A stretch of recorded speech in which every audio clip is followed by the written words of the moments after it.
We begin this hour with Washington, and where we are just one day shy of the longest government shutdown in American history. And folks, there is still no deal in sight.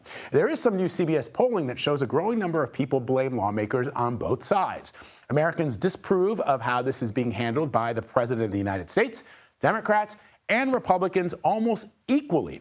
So in the 60-minute sit-down with CBS News' Norah O'Donnell, the president squarely blamed Democrats, but he's also frustrated with his own party for not doing more on their end. Watch this. You know what? The Republicans have to get tougher. If we end the filibuster, we can do exactly what we want. We're not going to lose power. The theory is, oh, then we'll do it. But then when they get into power someday, they'll do it. That's true. But you know what? So you think John We're here right now. No, I like John Thune. I think he's terrific. But I disagree with him on this point. Let's begin with Chief White House correspondent Nancy Cordes, who's joining me from the White House lawn. Nancy, so first let's talk about these polls and what they show us regarding the personal impact that the shutdown has been having on Americans, where clearly the frustration is at politics in general, meaning both parties, the president, leaders of both parties. How do you take it? I think what it shows, Vlad, is something that we've known for a long time, which is that nobody wins a shutdown. There is no winner and loser. It is really a pox on all of their houses. Voters don't care all that much about who refused to negotiate with whom and whom voted yes and whom voted no. I mean, if you look at the new polling that we have done, it shows that voters equally blame Democrats and Republicans. 55% say Democrats are to blame, 55% say Republicans are to blame, 56% say they disapprove of President Trump on this issue. So, you know, as much as we are seeing Republican leaders, Democratic leaders flood the airwaves to try to make their case that they are in the right and standing on principle and without any judgment of whether that is right or wrong, the reality is that people who are sitting at home, who are seeing that there are longer lines to get past checkpoints at the airport and that there are delays and that people might lose their SNAP benefits, they blame everyone equally. The president held this party at Mar-a-Lago this weekend, and he titled it, "A Little Party Never Killed Nobody." How is he reacting to some of the criticism about the optics of this? I'm told it was a Great Gatsby party, but if you've read The Great Gatsby, the people who party like that in the book do not, Scott Fitzgerald didn't have kind words for them. Right. And Democrats were quick to call it a kind of let them eat cake moment where he's having this big decadent party at the same time that SNAP benefits were on the verge of expiring for some 42 million American households. We asked the White House about this criticism this morning and got a really scathing response from a White House press aide who said that basically Democrats are full of it. And I'm not paraphrasing. That is exactly what she said. These Democrats are full of it. President Trump has consistently called on them to do the right thing and reopen the government, which they could do at any time. And it's very reminiscent of what President Trump had to say in his interview with Norah O'Donnell on 60 Minutes, where she asked him, what are you planning to do to end the shutdown? And he basically said nothing, that it's all up to Democrats who have been, by and large, voting no on bills to fund the government. He said it's up to them to go ahead and vote yes the 15th time around if they want the government to reopen and they want people to get their SNAP benefits without delay. Yeah, and the president indicated that the option for Republicans was to use the nuclear option, which is getting rid of the filibuster. But, Nancy, the opposite is true as well, that the Republicans could agree with the Democrats to extend those Affordable Care Act benefits. Yes. So basically what President Trump is saying is, hey, Democrats, vote to reopen the government. And he repeated this this argument in his interview with Norah. And once you do that, then we will work with you to deal with these premium subsidies for Obamacare that are expiring. Democrats don't believe that.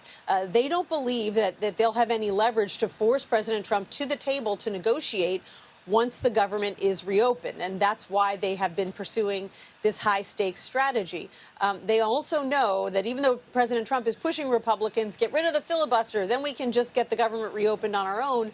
They know that the Republican Senate leader, John Thune, is reluctant to do that because there will come a time at some point in the future where Democrats are in charge, and then they will have the power to roll over the minority party if the filibuster is gone. That's right. All right. Nancy Cord is breaking it down for us this morning. Thank you very much, Nancy, as always. Let's bring in CBS News congressional correspondent Caitlin Huey-Burns, who's joining me from Washington. So, first of all, Caitlin, where are members of Congress today, this Monday? Well, Vlad, it is hard to believe that tomorrow will set the record for the longest shutdown in history because lawmakers are certainly not acting like it at this point. The Senate is not expected to come back here to Washington until later this afternoon at 3 p.m. We don't know if they're going to have a vote yet on another vote on this continuing resolution to fund the government, although John Thune kind of teed it up last week. The House is completely gone. They are out for their 7th week in a row, Vlad. The House Speaker arguing that he has his members on 48-hour notice. If there is some reason for them to come back and have to vote on something, they will. But for now, he is keeping them out as to put pressure on the Senate. But Vlad, I know you and I have talked about this so much. This just feels like the least urgent shutdown in history, and it's about to be the longest shutdown in history. The two sides at the leadership position are not talking to each other yet. They've been holding out for kind of over the weekend when you would see those Obamacare premiums go out, the SNAP benefits, which remain in question, and we have elections tomorrow in Virginia. So maybe tomorrow might be a point at which both sides kind of come together and eke out some kind of deal. But that is so unlikely. And as you heard the president in that 60 Minutes interview, they are really essentially just waiting for Democrats to cave. And Caitlin, bring us up to speed on this deadline that is set for noon where SNAP benefits could potentially be restored. But that deadline is fast approaching. It is. Just 2 hours from now, Vlad, is when we're supposed to get some kind of information. If you take a step back, remember on Saturday, November 1st, food stamp benefits, SNAP benefits ran out. The government cannot fund them because the government is not funded. There is a contingency fund that the U.S. Department of Agriculture has. It's about $5 billion in that fund. The administration has argued that that is reserved for emergencies like natural disasters, hurricanes and the like, that they can't legally tap into those benefits. Well, over the weekend, 2 judges ruled that the administration has to pay for SNAP benefits. One judge said it has to come out from this contingency fund. You have to update us at noon on Monday as to how you're going to do that. The other judge's ruling said the administration has to pay for it however they can, whether it's through the contingency fund or moving around other funds, they have to do it. Now, the White House has argued that they are looking at all of their options, that there are 2 rulings here. They're trying to assess the legality of what they can do. But noon today is when that one judge said you have to release these funds from this contingency fund. Now, this is something I should say, Vlad, that is bipartisan on Capitol Hill. I've talked to a lot of Republicans who say that they want food stamps funded, but they just want Democrats to vote to reopen the government. Obviously, a lot of Democrats want to see SNAP funding released, although they have voted again and again not to reopen the government here. So noon will be a kind of a real test case for whether over 40 million Americans know whether they'll have money on their cards to pay for groceries. Yeah, and we'll be watching that deadline. Caitlin Huey-Burns for us in Washington. Thank you, Caitlin. Thank you. Treasury Secretary Scott Bessent says SNAP payments could restart as soon as Wednesday, but tens of millions of Americans say they can't wait for that extra money. You just heard Caitlin. So let's bring in Michelle Lockhart. She is a SNAP recipient. She's joining me now from Tennessee to talk about this. So, Michelle, this SNAP funding lapse, can you just describe how it's affecting you, how it's impacting your family, and perhaps some of the other people in your community who rely on them? Yes, absolutely. Myself, I was diagnosed stage 4 cancer in 2022, and I've been unable to work since 2023, a SNAP benefit recipient for about a year now. And it's not just myself, it's others in the community, others like me, people that are no longer able to work. And without the SNAP benefits, we're unable to put food on the table as normal. So that's the biggest issue. I'm so sorry to hear about your cancer diagnosis. How are you doing with that? I am currently stable at the moment, but receiving treatment every month for that. Well, that is some good news. As you know, some states are using their own funds to partially cover SNAP payments, but Tennessee's governor says that he's unable to do that in that state. What are your thoughts on this in Tennessee? You know, I truly believe the money is there. I just think it's a position of power and not willing to do so at this time.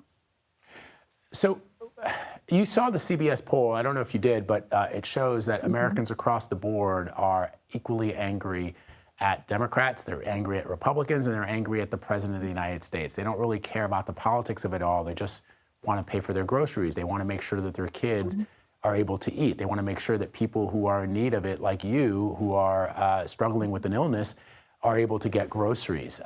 What is your message to lawmakers who seem to be unwilling or unable to do what's required to help the American people? I couldn't have said those demographics any better. I'm pretty much on the same page with them. As far as what I would say to them, you know, take a moment and put yourself in our position, not in your position, because in your position, they can go get what they need, what they want. This is a dire need for us, and they need to see it that way. It's not that we want it, it's that we need it to survive. And Michelle, to that point, I mean, there are some lawmakers who, in trying to politicize where we are right now with regards to specifically SNAP payments, that there is an impression that people who receive these benefits are somehow taking advantage of the system. Can you sort of give us a real understanding of who the average person who uses SNAP benefits, who they look like, what struggles they're going to? They're essentially people just like you. But I want you to sort of make that point so that we understand a little bit more better with clarity. Yeah, I mean, the people that I know are people in my situation. They're single, they're in a household by themselves, they're unable to work. They have this benefit available to them. We've qualified for that. I basically had to give every piece of information to the SNAP program in order to be approved. So I am eligible for this. I am able to receive it, but at this time, I'm dependent on food banks to be able to put food on my table that I need to continue to fight my disability. I'm so sorry, Michelle, that you're going through this. It really is heartbreaking to know that there are millions of people just like you who are in this situation because of our government's inability to do their jobs. Michelle Lockhart, wishing you the very best. I hope this funding comes through at noon, and I hope that both members of Congress can get together and figure out a compromise. Thank you for sparing a moment with us today. Glad. I appreciate the time. Thank you. Thank you, ma'am.